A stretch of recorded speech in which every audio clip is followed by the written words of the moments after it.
When things go wrong, I have two voices, one divine and one defiant.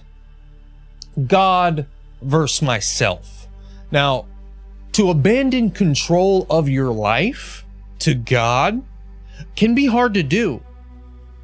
And you always have that thought, why does everything have to be so difficult? You said that things happen to us to drive us in the direction of Christ, not necessarily that he is dropping the hammer on us, but rather that he's letting these things happen to teach us. Mm-hmm. The notion that God forges a purer heart through pain is a bitter pill to swallow, right? And many of you can delude yourselves and you can call it easy. But for me, it can be a problem. We are not all powerful. We are not all completely in control. In fact, there are studies that say the amount of control we believe we have about 5% of that, and about 95% of the things that we think we have control over, we don't. Newsflash, everybody, we cannot control this world. And I gotta tell myself that more often than not, really, because, I really do believe that everything is God's plan, right? But sometimes I feel like I just can't get it in my head. And this is the order of creation. We see this in Isaiah 45, verse 7. I'm going to read it out loud so you know that I'm not saying this because people hate to hear this. They really do. I form the light and create darkness. I make peace and create evil. I, the Lord, do all these things. So, yes, bad things happen. Why is suffering allowed in the world? Why does God allow evil in the world? Does that mean that he's evil? No. It means that he has a perfect logic to his creation.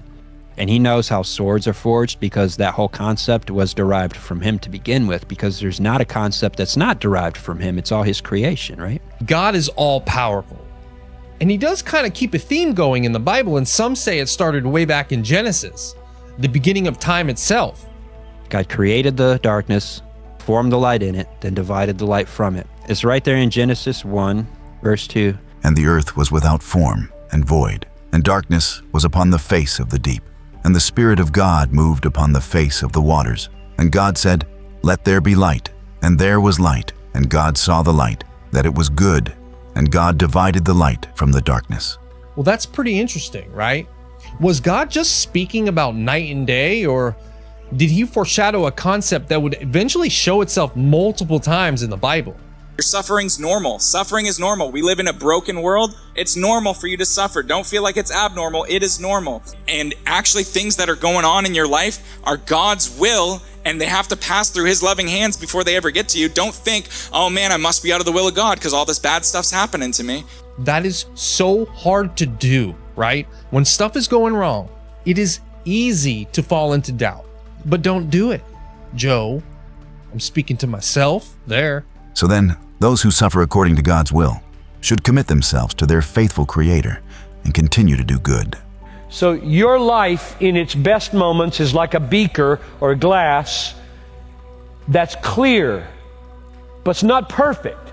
There's a sediment of pride at the bottom of the clear water of our righteousness. What gets the sediment to be visible is when the glass is bumped or shaken. This is the suffering. And then the stuff starts to come up and starts to come out of your mouth. And it's more visible now than it ever has been because suffering is drawing out the sediment. You look like such a good person when all was going well. And then when things started to go bad, stuff started to come out of your mouth and attitudes started to come out of your mouth. Now, when things get a bit tough, every single bad part of you sort of screams at you. Well, it does for me. And it's at that point you make the choice to trust God or not. In your circumstance right now, if you're like, why is this happening? He's saying, stop asking why and just be humbled. Our role in this whole picture is to be humbled. Elihu in the book of Job listened silently as Job and his three friends argue over the meaning of suffering.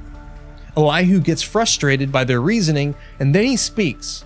Elihu has a category that the friends didn't of the suffering righteous, the sinful righteous who need ongoing purification. The righteous sinner. He has a category for that. I may fit in that category. Definitely did this week, and some of you do too. He does not keep the wicked alive, but gives the afflicted their right.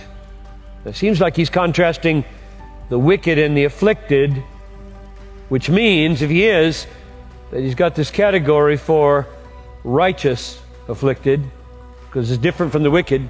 Verse 7, he does not withdraw his eyes from the righteous. So now we know that the afflicted are the righteous, the afflicted righteous. Look, I'm not gonna lie. Sometimes it's hard for me to think of myself as righteous. I'm gonna work on that. And if they, that's the righteous, if they are bound in chains, you got the righteous bound in chains and caught in cords of affliction, which means clearly now that he's got the righteous suffering, then he declares to them their work and their transgressions, that they are behaving arrogantly. And he opens their ears to instruction and commands that they return from iniquity. I don't know if you guys get like this, but when something bad is happening, I get hyper focused on God. Before I gave my life to Jesus, I kind of ignored my issues. Yes, the righteous suffer. Yes, they are sometimes bound in chains. Yes, they endure affliction. What is God doing for the righteous? For those who have a sediment of pride and wickedness in their lives, but they're basically good people. What is He doing? He's saying God is opening their ears to instruction so that they can know the rest of their sin, so they can know their true condition, so that they can know God at a new level. I thank God for taking me on this journey today. I've been struggling with what feels like an impossible problem this week. Had more moments of anger than I would care to admit. So I needed this more than most of you. But if you like this video, subscribe. Because sometimes I get a lot more time to film and edit. Like some of my other videos you should check out. See you later. And the God of all grace, who called you to his eternal glory in Christ, after you have suffered a little while, will himself restore you and make you strong, firm, and steadfast.